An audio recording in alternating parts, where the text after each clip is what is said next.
Nah, salah satu yang paling meresahkan masyarakat sekarang, terutama di kota-kota besar, itulah sampah. Sampah ini sudah menjadi persoalan negara. Sampai-sampai kemudian pemerintah membuat kebijakan-kebijakan ekstrim saya lihat, misalnya dengan pembangunan pembangkit listrik dari hulu ke hilir. Kalau dulu mungkin orang masih berpikir, oh dari hulunya deras, sampahnya banyak. Tapi sekarang kita lihat di Bantar Gebang, aduh, Udah menumpuk. ya green itu kan bukan masalah warna. Iya. Kalau selama ini kan kita bilang warna. Dicat warna Ya kan? hijau. Dicat hijau aja.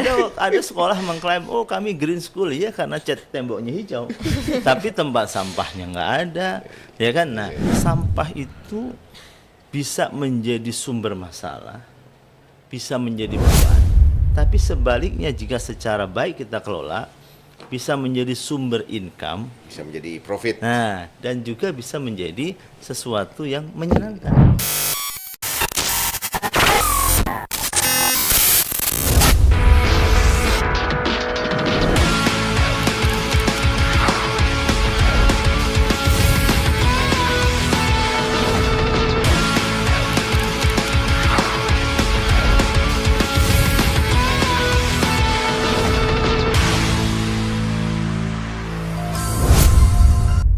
Halo, selamat siang Sobat Hunian. Kembali lagi bersama saya Zafira Alia di sini di podcast Suara Hunian.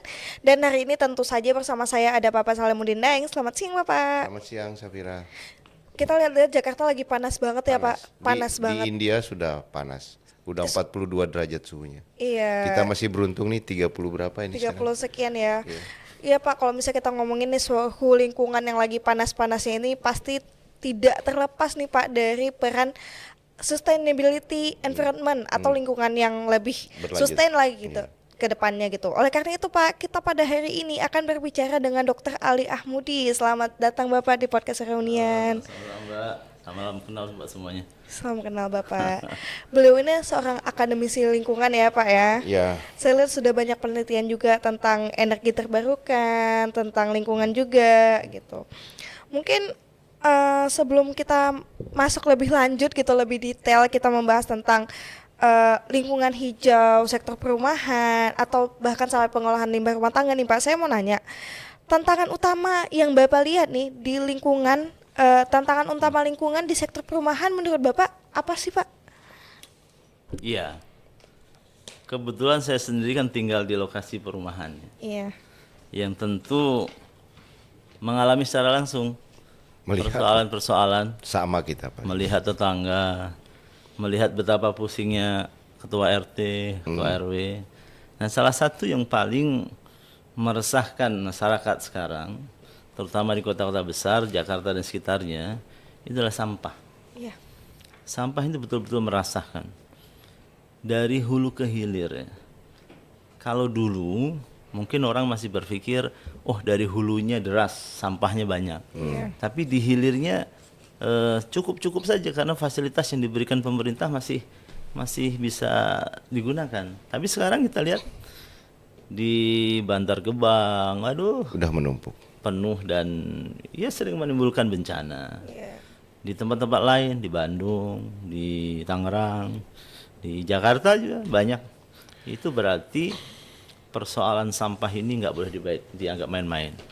Dan salah satu sumber timbulan utama sampah itu dari pemukiman, Iya. dari perumahan. Selain dari pasar, dari mall, dari pabrik, tapi yang setiap hari pasti ada ibu-ibu rumah tangga itu menghasilkan sampah dapur ya dari perumahan. Dan itu menjadi tugas yang harus kita selesaikan. Itu tantangan terbesar sektor perumahan. Iya. Sampah. Berarti Ya dari ada awal- sih tantangan-tantangan lain, kadang-kadang pasum-pasusnya kurang bagus. Ada tantangan seperti jalannya cepat sekali rusak misalnya, Iya. karena dilalui kendaraan. Tapi kalau soal lingkungan ya tetap sampah ya Sampah Pak. yang paling berat sampah. Yang paling berat itu sampah. Sampah lebih tinggi masalahnya daripada kurangnya pohon mungkin Pak. Iya, Iya. Nah. betul. Kalau gitu kan kita melihat nih bagaimana nih kontribusi rumah tangga terhadap sampah, terhadap ya energi yang dipakai, terhadap sanitasi. Nah, itu menurut Bapak gimana sih, seharusnya apa sih yang dilakukan oleh rumah tangga ini gitu? Kalau misalnya tadi isu utamanya adalah sampah. Iya. Jadi selama ini kita masih berpikir bahwa urusan energi, urusan lingkungan, urusan limbah itu sesuatu yang terpisah. Terpisah-pisah. Sehingga orang menyelesaikan persoalan energi, kadang-kadang yang penting LPG ada, ibu-ibu udah anteng, gitu kan? Iya, Selesai ya, benar. seolah selesai masalah. Iya. Padahal kalau naik ribut juga. Naik ribut. Eh, Kemudian urusan sampah, dengan serahkan sajalah kepada petugas sampah. Entah selesai. mereka buangnya di mana, kita nggak tahu. Pokoknya yang penting tidak ada di rumah kita kan gitu ya. Yang penting bayar Ya, iuran. yang bayar iuran. Kemudian kaitannya dengan juga sanitasi lingkungan, kaitannya dengan pengelolaan limbah cair, itu juga dianggap sesuatu yang berbeda juga. Sehingga apa? Ketika satu diselesaikan, satu tidak. Padahal kalau kita bicara dari sisi keberlanjutan, dari sisi lingkungan yang secara lebih komprehensif kita bicara, yang namanya limbah, energi, kemudian isu lingkungan yang lain, itu adalah satu kesatuan. harusnya yang Iya, jadi satu kesatuan. satu ya. kesatuan. Karena sampah bisa diolah menjadi Betul, energi. ya kan? Sehingga masyarakat tuh harus kita buka pemahamannya, kepeduliannya, bahwa sampah itu bisa menjadi sumber masalah, bisa menjadi beban, tapi sebaliknya jika secara baik kita kelola, bisa menjadi sumber income, Bisa menjadi profit. nah, dan juga bisa menjadi sesuatu yang menyenangkan. Ini yang harus kita pahamkan. Harusnya memang Ya. harus banyak Betul. sosialisasi untuk meningkatkan pemahaman Pemahaman masyarakat, masyarakat, Pak Dokter, agar mereka punya kesadaran yang sama. betul, termasuk sistemnya Iya dibuat. betul. Sekarang ini kan banyak pengembang-pengembang seperti kita dengar ya, mereka menawarkan konsep greenhousing. Ya, Iya, benar. Kampanyenya, promosinya kita akan Betul. membangun satu kawasan yang berwawasan lingkungan, yang berkelanjutan, yang sustainability. betul. Nah, menurut penilaian Bapak sebagai pengamat, apa yang terlihat sekarang? Iya. Adakah misalnya satu pencapaian yang sektor perumahan yang sangat bagus ya Iya. dalam hal merealisasikan apa yang mereka sebut sebagai greenhousing? Betul. Nah, kita kadang-kadang memandang sesuatu itu hanya secara harfiah, secara bahasanya etimologis saja. Jadi orang menamakan perumahan selalu ditempelkan istilah Green. Supaya, Iya, iya. ya kan? supaya menarik, supaya banyak yang beli. Betul. Gak gersang nih. Itu bisa kita lihat dari dua sisi ya. Eh, Pertama, bahwa dari sisi marketing itu seolah-olah menawarkan sesuatu yang baru, Iya. ya kan? Sehingga masyarakat, ini beda nih. Nah, ini sejuk kayaknya betul. ini. Tapi ternyata itu ditangkap secara baik oleh masyarakat. Kita bisa lihat lah di sekitar tahun 2024-2025 kalau kita lihat di pertumbuhan sektor properti, itu minat masyarakat untuk mengambil rumah, membeli rumah atau tinggal di perumahan yang mengedepankan isu lingkungan itu bisa meningkat sampai 24%. Itu hasil riset ya? Iya. Jadi dengan adanya tawaran greenhousing, dengan adanya tawaran isu-isu lingkungan, meningkatkan penjualan mereka ya? Betul, terutama di kalangan masyarakat perkotaan, masyarakat yang melek informasi, mungkin mereka sudah sering mendengar istilah yang sekarang sedang tadi kita bicarakan ya, istilah global warming, Iya. ya kan, ada kenaikan suhu bumi yang Iya, sangat iya, iya. cepat, ya kan, kemudian ada climate change. Kita biasanya kalau bulan-bulan seperti ini seharusnya kan bulan-bulan Maret, April, Mei itu sudah kemarau. Iya. Kemarin ternyata Maret belum kemarau, tapi Masih nanti hujan deras. masih hujan. Masih Tapi nanti bulan Juli, Agustus, September justru akan jadi kemarau. Padahal di masa lalu yang namanya September, Oktober, November itu harusnya hujan. Iya, benar. Nah, itulah namanya perubahan iklim. Jadi iklim itu sudah berubah dan itu sangat dipengaruhi oleh perilaku masyarakat. Dan rupanya masyarakat juga menangkap bahwa itu ketika ada orang menawarkan greenhousing, mereka minat ya, Minat. cukup tinggi Mereka minatnya. sangat minat. Nah sekarang pertanyaannya seberapa besar pengusaha atau pengembang konsisten dengan Nah, apa yang itu mereka dia. tawarkan? Betul. Jadi tadi saya sampaikan bahwa sebagai materi untuk Campaign, promosi. itu menarik. Tempel-tempelkan aja green gitu ya. Ya sering saya lihat juga. Terus yang penting ada pohon tuh Pak. Lingkungan asri. Oh, Ada asli. pohon, Asri hijau. atau di spanduknya dikasih gambar-gambar pohon. Oh, Iya. gitu. Ya kan? Seperti itu. Iya, Nah, iya. dan ditangkap oleh masyarakat sebagai sebuah kesadaran bahwa mereka itu memang ingin mendapatkan lingkungan yang bagus. Benar. Iya. Ya kan? Nah, cuma yang kadang-kadang membuat kita kecewa itu setelah masyarakat itu menangkap peluang itu, berminat untuk tinggal di sana, tapi ternyata green itu hanya sebuah istilah. Karena kenyataannya ruang terbuka hijaunya juga tidak ada atau ada pun terbatas. Kemudian konsep greenhouse sendiri atau green housing atau green buildingnya sendiri juga Nggak ada. nggak diterapkan. Padahal kalau kita kupas sedikit ya, Idealnya Ya. gimana itu Nah, misalnya? ideal kan begini. Satu komplek perumahan yang kita sebut sebagai greenhousing itu paling ideal seperti apa? ya. Jadi yang disebut konsep hijau ya kan, green yang dimaksudkan itu pertama memang bisa dilihat itu dari konsep dasarnya. Jadi kalau pengembang itu bisa memaparkan site plan-nya segala macamnya, kita bisa melihat berapa persen sih ruang terbuka hijau yang disediakan. Ya kan, benar. satu ruang Ya kan? terbuka hijau. Nah, yang kedua itu dalam konteks perbandingan antara jumlah penghuni dengan ketersediaan ruang itu bagaimana? Ada yang dibilang perumahan itu green akan tetapi jalannya kecil-kecil, tamannya kecil-kecil, ruang untuk ruang publiknya tidak ada. Ya green itu kan bukan masalah warna. Iya, iya. Kalau selama ini kan kita bilang warna. Dicat warna Ya kan? hijau. Dicat hijau aja.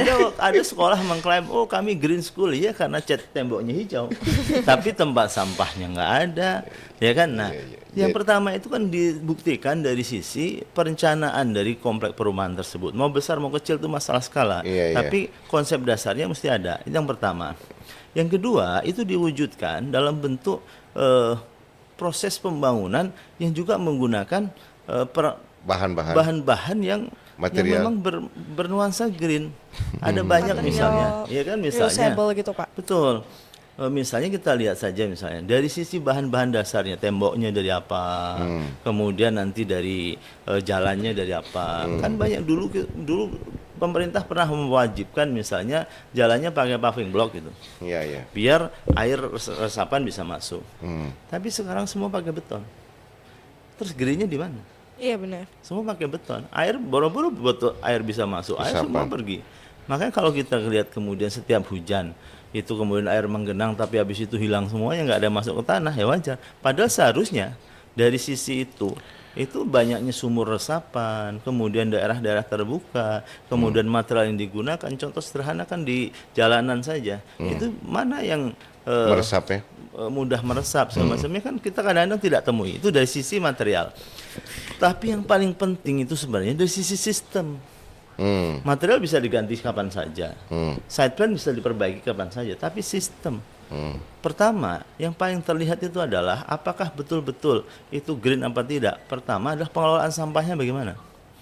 Kalau mengaku misalnya sebagai komplek perumahan yang bernuansa green, tapi tempat sampah tidak disediakan, tempat pengolahan sampah tidak berteknologi, tapi hanya ditimbun menunggu orang ngambil sampah, lalu greennya di mana?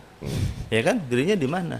Belum lagi terkait dengan yang lain ya, misalnya pengelolaan limbah yang non sampah Non rumah sampah, tangga, ya. misalnya kayak tinja, kemudian juga nanti buangan air dari kamar mandi, itu semua yang dibuang ke sungai, ke selokan. Terus greennya di mana? Iya. Berarti kan sistemnya yang harus dibuat kan. Padahal itu sesuatu yang sangat mudah dan murah untuk dijalankan. Contoh misalnya satu perumahan kecil, anggaplah sekarang musim ya ada townhouse yang hanya 10 rumah, 20 rumah. Itu kita bisa misalnya menyediakan tempat pengolahan sampah dengan teknologi sederhana yang sangat mudah menyelesaikan persoalan sampah. Ada persoalan ini, Ya kan? Bapak Dokter. Kayak gini, saya potong sedikit. Di dalam perdebatan itu muncul yang seperti ini. Kalau kita memaksakan ke green atau mengadopsi teknologi green berkelanjutan dan lain sebagainya, ada korelasinya dengan peningkatan cost Nah, itu. biaya. Misalnya Betul. tadi Pak Dokter bilang satu soal ruang terbuka hijau, Ya. pasti meningkatkan biaya, Betul. biaya tanah kan. Dua, material, bahan-bahan, pasti juga akan meningkatkan biaya. Tiga, pengolahan sampah, pasti juga akan meningkatkan biaya. Nah, ini kan rumah subsidi. Ya. Rumah subsidi Pak Dokter. Harganya tak seberapa. Harga tanahnya itu 300 meter, 300.000 per meter 300.000 maksudnya. per meter, ya, Pak. Terus lalu kemudian harga jualnya antara 165 juta sampai 190 juta lah. Betul. Jadi itu harga yang relatively murah. Kalau ditambah ongkos ke dalamnya, nah ini akan jadi beban bagi pengembang. benar. Nah. Ada jalan keluar nggak misalnya? Betul. Satu teknologi yang murah, ramah lingkungan, dan menghasilkan keuntungan sendiri Yes. bagi pengembang, sehingga mereka terangsang nih jujur. Betul. Jadi konsep hijaunya tidak cuma ngecat hijau rumah doang gitu. Nggak cuma ngomong-ngomong ya, Pak. Betul. Nah, makanya tadi sudah saya sampaikan bahwa green itu ada di sistem, konsep dan di mindset. Bukan semata-mata ada di yang terwujud fisik. Kalau yang terwujud fisik mungkin perumahan-perumahan ya kelas real estate bisa lah ya. Cari material yang yang ramah lingkungan segala macam bisa. Bagaimana kalau perumahan-perumahan subsidi yang murah? Nah, itu greennya itu harus ada di konsep. Tidak usah ada nama green juga nggak masalah. Ada di konsep, ada di mindset. Contoh sederhana. Kita tidak usah mengambil semua parameter. Kita ambil salah satu atau dua parameter saja. Contoh yang paling mudah, yang paling dirasakan langsung oleh masyarakat itu adalah persoalan sampah. Oke, nah itu aja dulu itu ya. aja dulu. Fokus di situ aja dulu. Nah, kita kebetulan saya sendiri ada di lembaga riset dan mengajar juga ya. Itu pertama di Institut Teknologi PLN kita sudah mengembangkan konsep pengelolaan waste to energy ya. Sampah untuk energi, sampah untuk energi, khususnya untuk listrik ya. Untuk listrik yang kami menamakan itu dengan teknologi peyumisasi. Teknologi apa? Peyumisasi. Peyumisasi. Apaan tuh? Ya kan? Kemudian itu kayak orang juga begini nih, tape ya. Iya, peyem. Nah, itu sampah-sampah organik kita selesaikan. Pakai Kemudian ini kami lagi ya. saya sendiri juga di UI ya, di lembaga risetnya UI ya. Itu kami ada lembaga riset nama Riset UI. Itu yang riset group untuk ketahanan energi dalam menopang pembangunan berkelanjutan. Kita mengembangkan juga teknologi untuk pengolahan sampah-sampah yang non organik. Ya kan, kita bisa konversi menjadi BBM, menjadi aspal, segala macam itu bisa kita lakukan yang non organik. Tadi kan organik ya. Itu mahal nggak teknologinya, Ustaz? Relatif. Untuk diterapkan dalam skala rumah Ya. tangga, misalnya nanti ada permintaan dalam skala rumah Nanti tangga. skalanya agak berbeda antara pengolahan yang organik dengan yang non organik ya. Kebetulan juga saya mengajar di program S2-nya Teknologi Energi Terbarukan di Universitas Dharma Persada. Kami juga kembangkan itu. Mahasiswa-mahasiswa itu saya minta untuk meriset tentang bioenergi khususnya dari sampah. Nah, saya ingin menjelaskan satu saja karena skalanya agak beda. Kalau kita tadi bicara yang sampah non organik untuk dijadikan BBM, jadikan gas, itu pasti skalanya harus besar. Itu menyelesaikan persoalan sampah di TPA.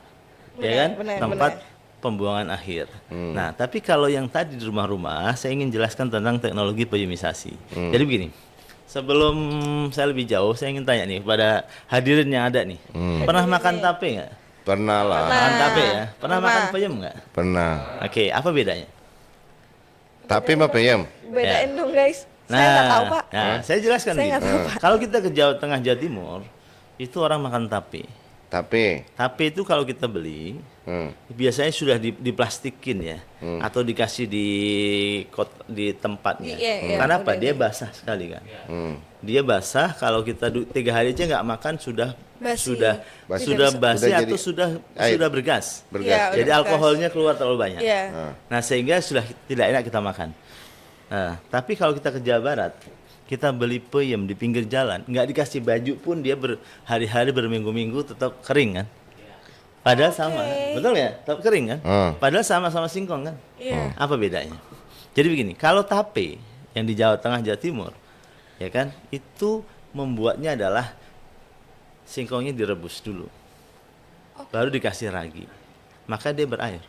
Dia memang hanya untuk raginya itu hanya untuk mengkonversi dari material singkong rebus itu kemudian menjadi tape yang kadar alkoholnya naik, kemudian ada rasa manis di situ.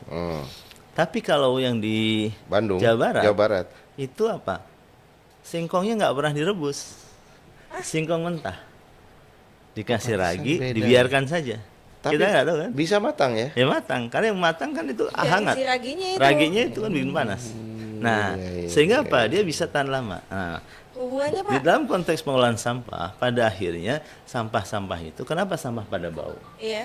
Karena sampah itu ditumpuk, kemudian di situ ada patogen, ada macam-macam, terutama Bakteri patogen ya? bakteri segala macamnya. Akhirnya dia hidup bersama sampah itu dan menghasilkan bau. Sama seperti tape. Tapi kalau kita bisa peyem kan tidak begitu. Sampah-sampah itu kita perlakukan seperti singkong yang cuma kita kupas tapi tidak usah dimatangkan. Jangan dibiarkan dia matang. Justru kita biarkan dia agak kering dulu. Oh. Ya kan? Nah, kemudian Baru kita tempatkan di satu tempat, kita membuat, kami kasih istilah namanya keramba. Keramba, kalau biasanya asosiasi kita kan keramba itu ke danau-danau orang piara ikan pakai bambu-bambu itu kan. Ya, keramba kan. Iya, Nah, ini benar-benar. kita bikin seperti itu. Kita taruh depan rumah atau belakang rumah, samping rumah. Ukurannya kira-kira ya 2 kali 3 meter. Nah, disitulah sampah-sampah yang sudah kita pisahkan, organik non-organik, kita tempatkan di situ. Nggak boleh kena air. Berarti dari awal sampahnya harus terpilah Harus dulu Pak. terpilah, ya Gila. kan? Nggak boleh kena air. Kadang-kadang malas sih Nah, orang-orang kita di kasih rumah. ragi. Iya, Ragi. Kita kasih namanya bioaktivator tuh nama ragi. Dan itu bisa dibuat sendiri. Atau kalaupun beli sangat murah. Ya kan? Sangat murah. 1 jerigen tuh 40.000 yang bisa dipakai berkali-kali, ya kan? Sangat murah. Hitungannya itu paling-paling 1 ton sampah tuh cukup dengan Rp1.000. Ya kan? 1 ton sampah guyur aja Rp1.000. Hari pertama, hari kedua, hari ketiga, hari kelima udah susut 50%. Ya kan? Susut 50%. Sehingga kita sudah mengurangi timbunan sampah dalam 5 hari itu sudah 50%. Kenapa? Dia menyusut. Ini yang organik ya? Organik, kita ya? organik dulu nih. Nah, kalaupun ada campuran non organik itu maksimal 15%-an. Nggak apa-apa ya. Tapi bersih sama sekali jelas nggak bisa orang sampah ibu-ibu kalau buang disapuin. Iya, Tapi setidaknya yang plastik-plastik, yang kaca, yang apa sudah kita sisihkan. Tapi masih ada tulang semacamnya oke lah. Nah, jadi kemudian sampah itu nanti mengering seperti peyem. Dia mengering. Peyem itu mengering tapi bisa dimakan. Ya kan?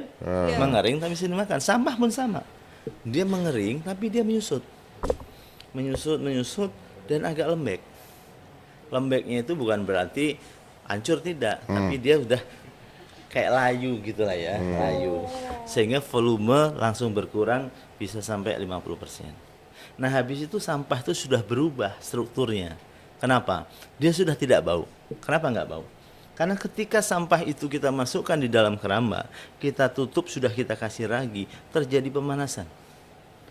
Panasnya itu bisa sampai ya 10 sampai 20%. Itu harus betul 20 wadahnya derajat lah. tertutup itu ya? Tertutup, Keramba. tapi dari bambu. Dari bambu. Bambu kita buat kayak kolam ikan. Ya kan? Kita kolam ikan. Semua orang bisa kan pakai bambu, bikin pakai bambu, bikin lobang gitu kan, kasih bambu. Di atas permukaan pun boleh.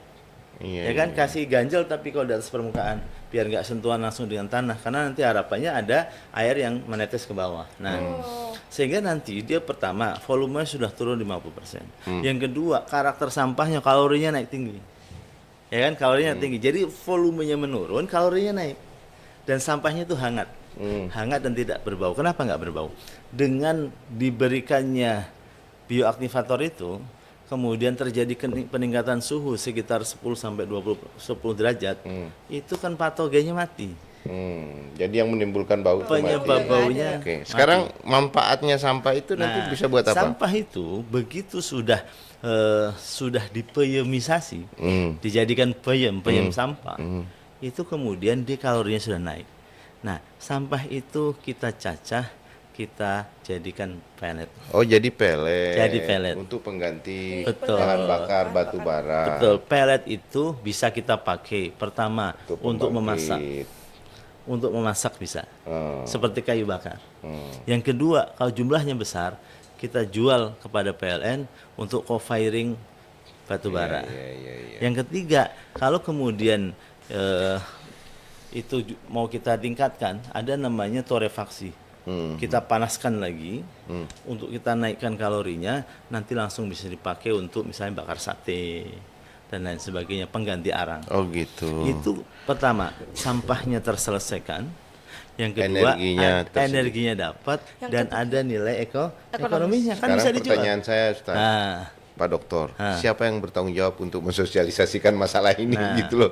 Ini seharusnya. Jadi kan ini kita tahu ibu-ibu di rumah ini menghadapi masalah naiknya harga energi, Betul. naiknya harga LPG, ya kan, harga bahan bakar naik sedikit ribut. Betul. Tapi sebenarnya di dalam rumah tangga sendiri ada sampah yang bisa diubah jadi gas, ada yang bisa diubah jadi pelet, ada teknik pengolahan ke arah situ. Ya. Nah sekarang pertanyaan ini, sampai sekarang di mana ini sudah terjadi? Nah, oke. Dan siapa yang bertanggung jawab melakukan sosialisasi masalah? Jadi gini, saya ingat 2 bulan yang lalu, saya diundang ke satu kabupaten ya, namanya Kabupaten Kendal, Jawa Tengah. Di pendopo kabupaten itu, bupati sangat bersemangat lah menghubungi saya, sampai dia datang ke kampus saya, bupatinya, ya kan, untuk belajar itu dan untuk bekerja sama. Kami sudah MOU. Memang pelaksanaannya MOU tidak mudah antara ya. Bupati Kendal dengan IT PLN. PLN, oke. Nah, tapi memang realisasinya pada skala besar belum begitu bagus. Nah, cuma mereka mengumpulkan semua camat, semua kepala desa. Kepala desa mengajak para ketua RW dan ketua RT. Jadi berkumpullah, kami jelaskan konsep teknologi ini, bahwa seharusnya pengelolaan sampah kalau pada skala kecil yang hanya sekedar kita jadikan briket atau kita jadikan pelet untuk memasak sendiri, ya kan, itu masih oke lah. Meskipun hati-hati juga, kalau sampahnya sudah terlanjur ke TPA, jangan untuk memasak karena pasti sudah bercampur dengan limbah-limbah lain. Gitu tapi ya? kalau masih di rumah kita sendiri masih oke, ya kan, masih oke. Dan banyak kok alat-alat pembuatan pelet yang skalanya kecil-kecil yang bisa untuk 10 kilo, 20 kilo masih bisa lah 10 ya. kilo, 20 kilo per hari. proses. Sekali proses. Jadi kita proses itu bisa 5 hari. 5 Jadi hari gini, ya. kita biasanya nih kalau kita ambil skala kecil nih, skala satu rumah tangga atau beberapa rumah tangga. Kalau kami sih waktu itu menyarankan tuh RT aja levelnya. Kalau satu RT kan agak mending nih sampahnya ya. Agak mending, sehingga nanti kalau beli alat diproses tuh jadi barangnya banyak, silahkan sama RT-nya mau dijual atau mau diapakan silahkan ya. Tapi kalau skalanya rumah tangga hanya ibu-ibu, nanti kan alatnya jadi sumber sampahnya kan nggak akan sesuai dengan kapasitas produksi alat kan. Tapi kalau mungkin satu RT masih oke ya. Satu RT satu alat. Satu RT satu alat bisa. Jadi gini, kalau untuk pengumpulannya kan bisa di rumah masing-masing. Iya. Tapi untuk proses peyumisasinya bisa di Di kantor satu RT. RT atau di oke. tempat fasum. Karena membuat kerambanya itu kan nggak besar. Dan- Jadi ukuran kerambanya itu, Mbak, 2 meter, 3 meter, tinggi Itu 1 meter. pasti nggak bau ya? Nggak bau. Pasti ya. Saya jamin nggak bau. Oke. Ya kan? Berarti ini Safira, kita harus ngelihat nih Peyumisasi di riset rumah, Pak. PLN atau yang sudah dikembangkan PLN, apakah mungkin diterapkan pada Pada setiap setiap Ya, jadi komplek gini. perumahan? Kami sudah beberapa tahun ya mengembangkan ini dan banyak diminati oleh daerah-daerah. Para bupati itu sangat berminat. Apalagi setelah mendapatkan surat cinta dari KLH ya. Itu mereka kan Emang ada surat KLH? KLH itu udah nyebar surat ke semua suka kabupaten. ngirim surat cinta Oh, itu gitu Pak. ya? Teguran-teguran buat pemerintah, Bupati-bupati ya? bupati-bupati. Oh. Nah, sehingga yang berdatangan minta kerjasama itu sudah banyak.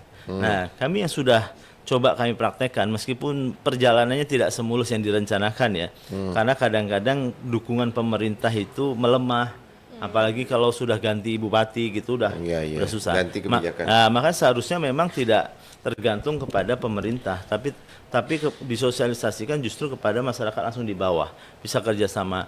Kita lagi merencanakan untuk kerjasama dengan BUMDes. ya kan, dengan BUMDes atau dengan Koperasi Merah Putih. Ini ya kan kan? banyak potensi Banyak sebenarnya potensi. saya kira. Betul. Ada Koperasi Merah Putih. Iya. Bayangin ada isu sampah yang dihasilkan oleh MBG, dapur-dapur Iya, iya. MBG Betul. itu. Ini bisa jadi solusi. Iya, jadi solusi. Kedua, kemudian ada Koperasi Merah Putih. Kemudian ada isu 3 juta rumah. Nah, Iya. Kita kebayang nggak bahwa isu-isu ini sebenarnya atau program-program ini sebenarnya sangat berkaitan related dengan betul. sampah, Satu sama lain sangat terkait. pengolahan sampah. Nah, secara khusus lah kita bicara kaitannya dengan pemerintah, program pemerintah untuk 3 juta rumah ya. Bayangkan coba dalam satu komplek perumahan misalnya ada 100 rumah gitu. Kita sudah siapkan nih instalasi pengolahan sampah berbasis teknologi biomisasi kerjasama dengan Institut Teknologi PLN atau dengan UI atau dengan Universitas Dharma Persada. Itu kemudian kita modelnya itu adalah tidak mau membuat masyarakat tergantung kepada kami. Kita dampingi 3 bulan. Alatnya bisa dibikin sama-sama seharusnya ya. Alatnya bisa alat untuk biomisasinya, untuk pemeraman itu kan bisa dibikin sendiri orang dari bambu. Ya, bambu murah Kotak bambu meriah. gitu Ya kan? sebenarnya. Jadi jangan dicurigai PLN mau jual alat gitu. Nggak ada. Atau- Ya kan? Iya, iya. Nah, PLN itu bersedia membeli pelletnya. Kalau jumlahnya memadai, kalau cuma seember 2 ember ya ngapain juga kan? Pelet itu kita bisa bikin sendiri juga. Bisa bikin sendiri. Ragi itu ya. Ya kan dia.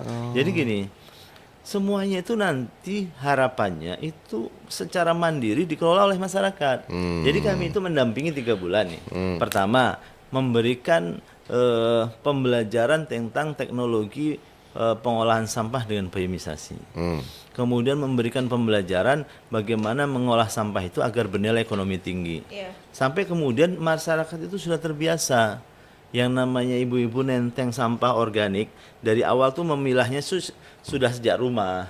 Kalau dicampur-campur antara bekas kaleng bekas sarden dengan bekas sayur ya jadi susah. Kita udah membiasakan mereka memilah 2 sajalah, organik non organik.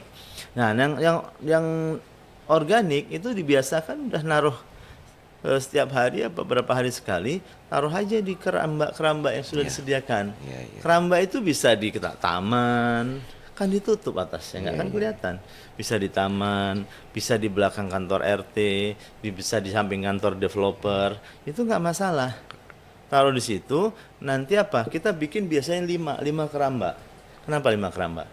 Karena kan masa kerjanya 5 hari. Beda-beda ya. Beda-beda. Berarti Hari. 5 keramba untuk Betul. sirkulasi 5. Jadi ini hari ini penuh. Udah biarkan saja tutup. Buatnya yang diselain Nah, lagi betul. gitu. Ini penuh sampai 5. Nanti pas itu penuh, ini udah bisa dipanen. Betul. Pas ini penuh bisa dipanen terus terjadi. Pak sirkulasi. Dokter, ini kan sebenarnya sering kali kita dengar program-program semacam ini akan dijalankan atau bahkan sudah dijalankan. Tapi untuk menjaga sustainability, Iya, agar tetap konsistensinya. konsistensinya Kadang-kadang kan kayak di sebulan, kompleks 2 saya lah, bulan. pas lagi semangat-semangat, beli bak sampah, pisahin sampah. Wah, Betul. satu bulan berjalan ini, dipisah-pisahin. Bulan kedua Sudah campur lagi sampah-sampah. Karena apa? Karena mungkin begini, mungkin manfaatnya itu tidak langsung ya, Betul. diterima oleh masyarakat. Dan ternyata pasarnya itu tidak konsisten gitu. Iya. Makanya di sini kita memang harus menerapkan konsep trilema itu.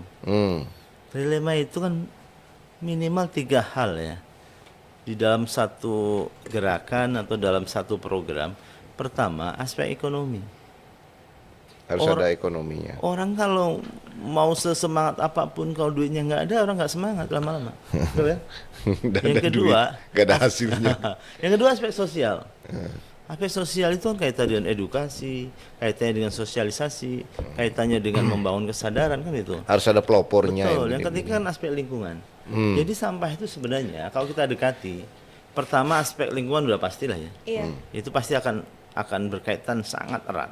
Yang kedua aspek sosialnya, kepedulian mereka terhadap sampah itu bagaimana? Berarti kan kita harus ya konsisten melakukan penyadaran kepada masyarakat. Tapi lebih dari semua itu adalah ekonominya. Ada duitnya nggak? Kalau orang ngurusin program harus keluar dari dompet sendiri. Nah, itu yang repot. Lama-lama nggak mau juga. Bosen juga. Udah. Ya kan? Udah capek, waktu, tenaga, pikiran, duitnya nggak ada. Duitnya nggak ada. Habis lagi gitu. Ya kan? Tapi Berat kalau itu. program itu oke lah, nggak menghasilkan finansial kepada orang-orang tertentu, tapi bisa ngasilin kas RT. Sekarang ini terobosan yang kita perlukan. Oke. Bagaimana ide yang bagus ini bisa berjalan tapi diterima oleh semua pihak. Oke. Berarti kan ada dukungan pemerintah, Iya. ada dukungan pengembang, dan masyarakat sadar kalau semua sampah lari ke TPA, bagaimana jadinya? Iya. Kalau semua sampah bisa dimanfaatkan secara lokal, tentu akan banyak manfaatnya. Iya. Kira-kira gimana Nah, ini oke. Jadi kerjasama yang diperlukan, Betul. Pak Dokter? Jadi pertama kita harus mengakui fakta bahwa sampah ini sudah menjadi persoalan negara, sudah menjadi persoalan nasional. Sampai-sampai kemudian pemerintah membuat kebijakan-kebijakan yang sangat-sangat ekstrim saya lihat, misalnya dengan pembangunan pembangkit listrik Tenaga sampah. tenaga Tenaga sampah sampah. yang kemudian pemerintah menentukan harga listriknya sampai 20 sen dolar per kWh. Itu mahal sekali. Ya, Mahal, sampai Pak. kemudian PLN juga termehek-mehek kalau Iya, harus iya. membeli, ya kan? Iya, Harus benar. membeli listrik ini, tapi pemerintah tetap berusaha untuk Ini memaksa harus itu. dikasih tahu harga per KWH yang normal itu berapa. Ya paling kalau dikaitkan dengan harga normal, PLN berani membeli paling 9 sen. 9 sen, Ya kan 7 maksimal sen, juga 8 sen, 9 sen. Iya. 12 itu udah maksimal Ini bahkan sekali. mau dibeli 20 sen. Nah, berarti kita lihat bukan dari sisi siapa yang mau beli mampu apa tidak. Berarti pemerintah saking sudah kewalahan Iya, mengatasi masalah sampah sehingga mengambil risiko besar untuk mengeluarkan kompensasi maupun subsidi agar sampah ini terselesaikan. Itu kan masyarakat harus paham. Presiden Prabowo udah pidato. Betul. Kan Waktu itu pidatonya bagaimana tuh? Bali disebutnya. Iya. Tolong semua anak sekolah, terus tentara-tentara suruh kerahkan agar membersihkan sampah. Betul, Itu kenapa? hilir ya, karena di hulunya tidak diolah. Karena Tidak bisa diolah. saya kasih data sedikit ya. Daerah-daerah seperti Jakarta, ini produksi sampah tuh 8.000 ton sehari. 8.000 ton. Bayangkan aja tiap hari. Sementara kapasitas di TPA di Bantar Gebang tuh paling 3.000 Sehari ya? sehari. Di Bantar Gebang Ya 3.000 kan? ya? Itu pun Iya. terus-menerus ditimbun. Ditimbun. Bayangkan kalau kemudian datang terus, mau bagaimana? Udah jadi gunung-gunung Nah, sampah itu, Di Pak. tempat-tempat lain juga sama. Kalau nggak ada hal ekstrim yang kita lakukan, ya pasti akan menjadi gunung sampah nggak semua. bisa diatasi. Nah, belum lagi tetangga-tetangga Jakarta. Bekasi itu 2.600 ton per hari. 2.600 ton. 2.400 ton per hari. Ya kan? Tangerang 2.600 ton per hari. Kalau mau nanti ditimbun semua di Monas jadi gunung lebih Tapi kan tinggi ada dari Monas loh. ada negara yang masih impor sampah sampai hari ini. Betul, cuma kan Untuk kita- pembangkit listrik Nah, mereka.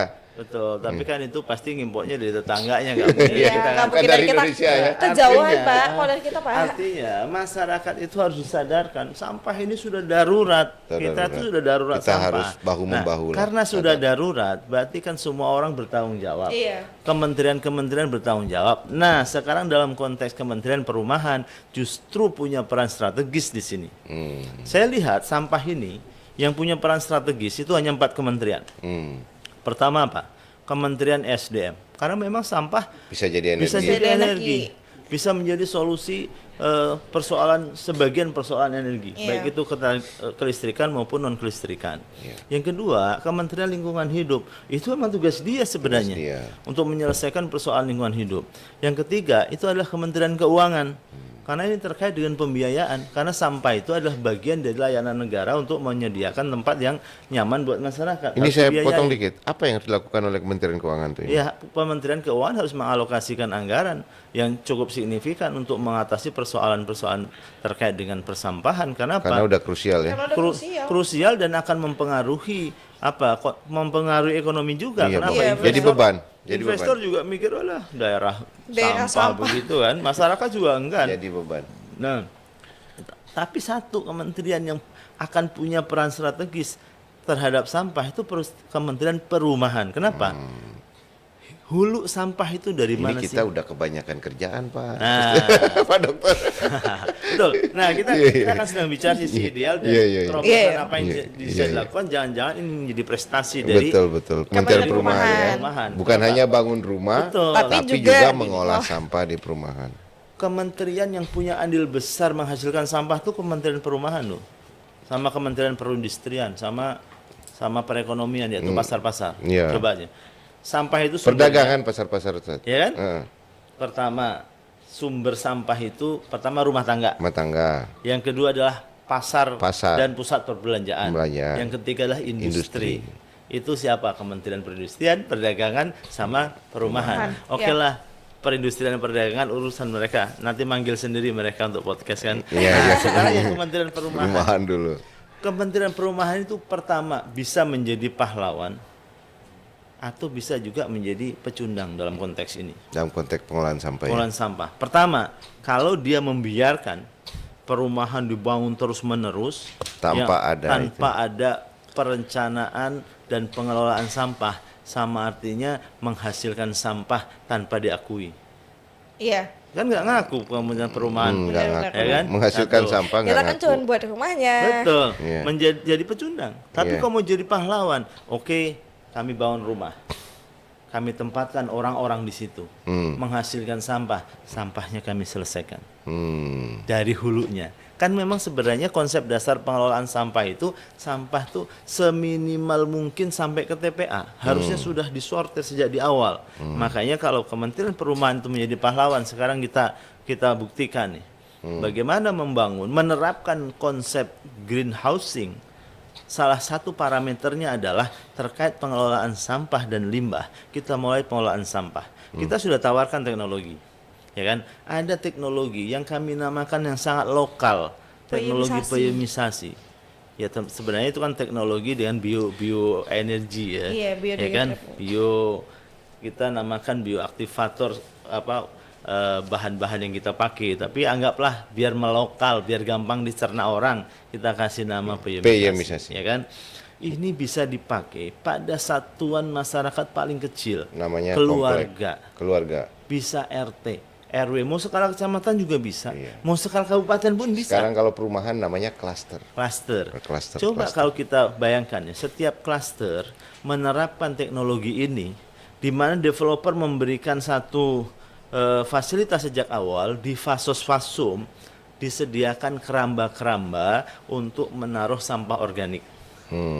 Di satu sisi dia sediakan tempat menaruh sampah non organik, ya kan? Oke lah, yang sana nanti kami tawarkan teknologi yang lain.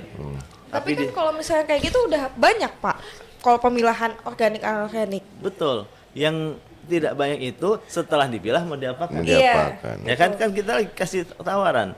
Ada non organik, ada organik, sudah dipisahkan. Udah. Yang organik dulu kita selesaikan karena ini yang bisa dilakukan oleh masyarakat, hampir semua orang bisa. Iya. Anak kecil juga bisa, Iya. ya kan? Nah, masyarakat dibiasakan naruh sampah di sana.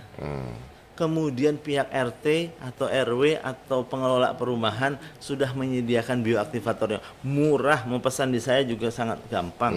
Murah. Satu jerigen itu harga 40.000, bisa dipakai 40 kali. Ya udah aku pesan satu. Cuma besok. 1.000, ya Tak kan? kasih contoh Cuma dulu di 1.000. komplek. Nah, Iya. nanti Emang kita pada ini terapkan, panutan. kita terapkan.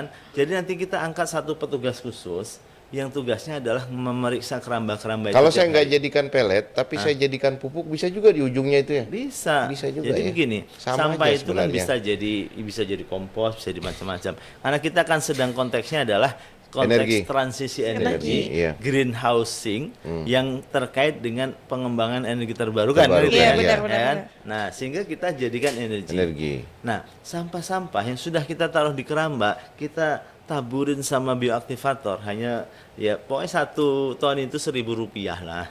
1 Ya kan? ton, Iya. Rp1.000. Rp1.000 aja cukup, ya kan.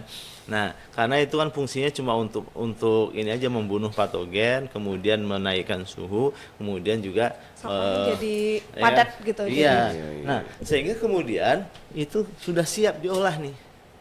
Panen. Nah, kalau mau tambah investasi, mesin pencacah itu kan nggak banyak.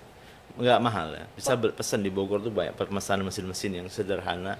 Kalau karena kita kan mau pakainya di level komplek perumahan yang nggak usah rumit-rumit lah mesinnya kan ya. Nah, sehingga orang bisa mengoperasikan, marbot masjid bisa Iya, iya. mengoperasikan. gitu Intinya kan. gini lah, Nah, kita udah kebayang nih Ya. alat ya. Tapi yang jadi persoalan kita ini adalah Kementerian Perumahan bisa jadi pecundang, bisa juga jadi hero, jadi pahlawan Iya, ya. jadi pahlawan. Tapi kalau kita konsisten dengan agenda ini, kita jalankan tahap demi tahap, apa bisa? Iya. Menurut teman-teman bisa nggak? Hah?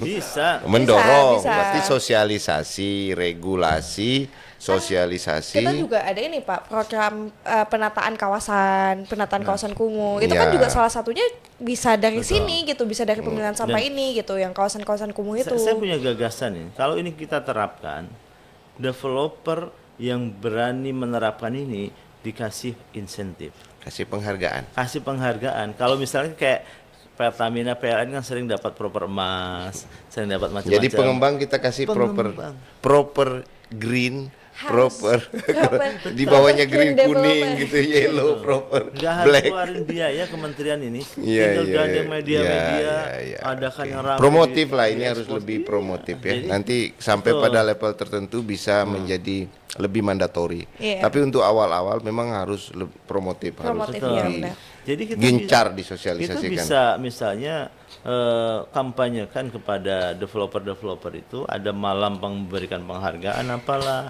kemudian Tapi ini kayaknya kita mesti kunjungan sekali deh Harus lihat dulu ya Pak ya ke gimana gitu. peralatan itu ya dengan Boleh. Pak Dokter ya, kapan-kapan Jadi ya. kalau ini diterapkan, saya yakin bupati-bupati itu akan Ikut bantu, ikut membuka pintu. untuk Kalau ini. sekarang belum diterapkan aja kami diteleponin terus suruh datang Iya, ke iya, sana. iya.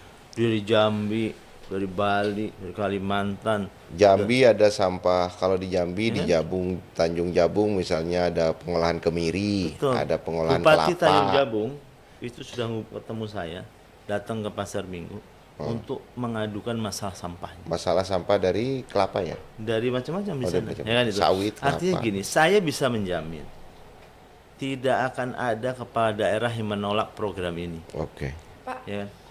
tapi saya ini penasaran nih, karena dari tadi kita ngomongnya masalah sampah organik gitu. Nah. Yang anorganiknya dibawa kemana? Bisa jadi oke. BBM juga. Kan kita baru selesai organik ini Iya. ya. Organik sudah ada solusinya yang sangat mudah dilakukan, Iya. yang itu akan menjadi satu nilai tersendiri dari Kementerian Perumahan, Iya. yang kemudian bisa di-cloning secara mudah dengan oleh para developer. Iya. Nah sekarang yang non organik. Nah non organik ini perlakuannya agak sedikit berbeda. Kenapa? Non organik ini Ada memang besi. tidak semua orang bisa mengolahnya. Iya. Tidak semua orang bisa diajarkan untuk mengolahnya. Nah, yang non organik ini kita harus bekerja sama bukan hanya dengan satu developer. Ya kan? Karena apa? Biasanya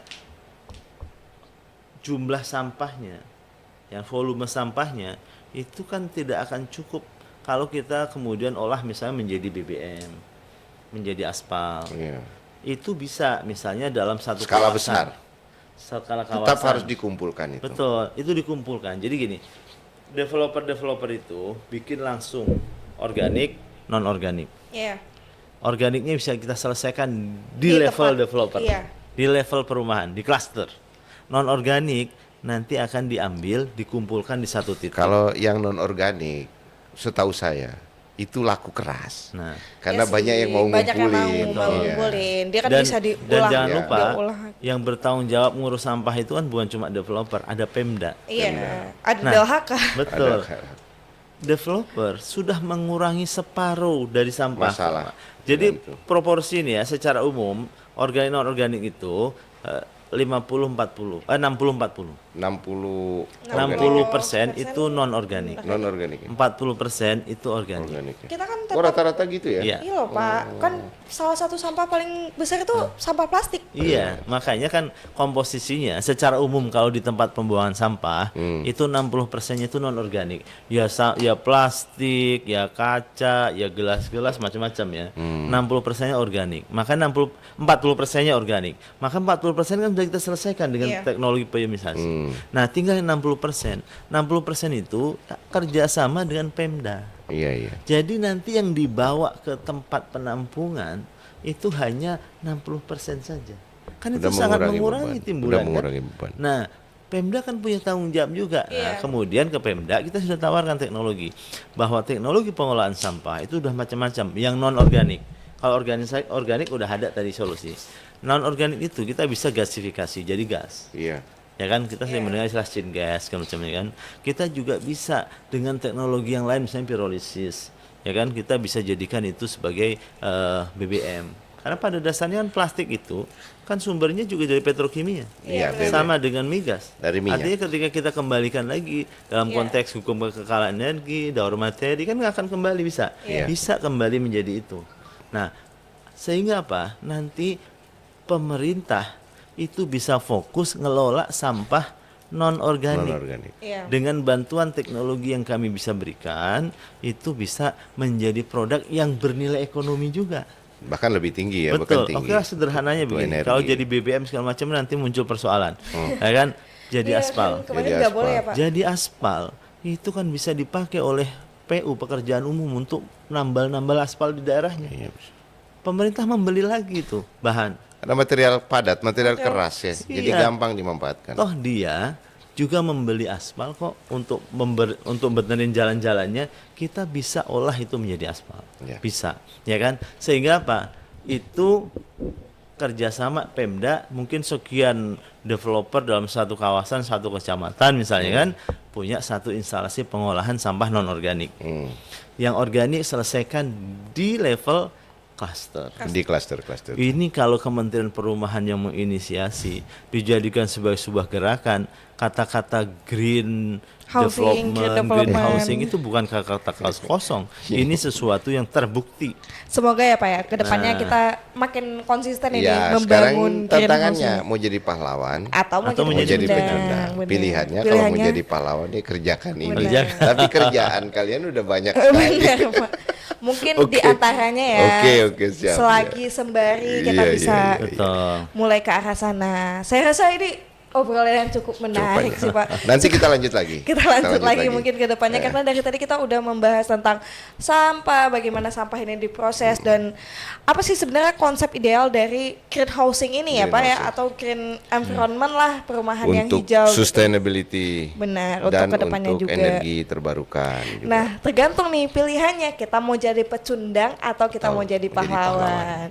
Baik Sobat Hunian, saya rasa cukup sekian dulu ya untuk hari ini ya. Saya udah ngobrol banyak nih dengan Dr. Alia Mudi dan luar biasa sekali ya Pak Dayangnya pembahasannya. Berat ini Berat pembahasannya. ini. Iya. Saya dari tadi mengikutinya, waduh. Ini bisa apa enggak agak-agak- sih? Iya. Bapak pesimis Pak. Aku karena menghadapi masalah itu di komplek-komplek aku, jadi aku udah pusing ini. Lihatnya Saya- banyak bau, banyak ini. Saya harap kita semua akan keluar menjadi pemenang Kalian ya juga Pak. menghadapi itu kan di sini? Iya sih Pak. Problem sampah ini memang merupakan problem yang berat ya buat kita semua gitu. Jadi saya harap nih kita semua tuh bisa menjadi pemenang dalam mengurusi problem masalah sampah sampah. ini gitu. Baik, saya Zafira Alia pamit undur diri, sampai jumpa di episode selanjutnya. Dadah. Makasih Pak Dokter.